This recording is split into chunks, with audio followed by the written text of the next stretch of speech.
The intention with the face is to pitch it as perfectly as possible between male and female. So the obvious question is, if you're going to make a robot look like somebody, who would you choose? From the front, the major dimensions are taken from the face of Brad Pitt, but from the side, the profile is that of Scarlett Johansson. The effect of this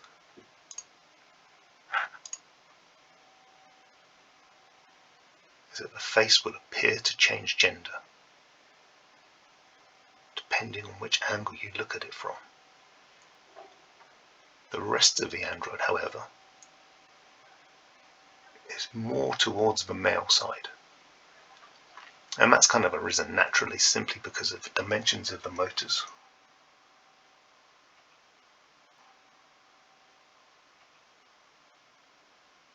This is an overview of the entire android when it's standing up. It can fold completely flat to pack away into a suitcase, and stands up under its own power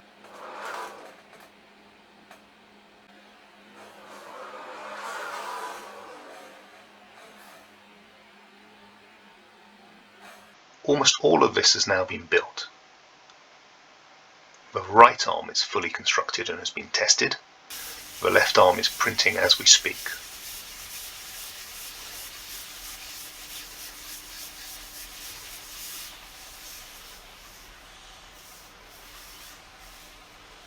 The frame for the legs will need to be very slightly modified from the existing version.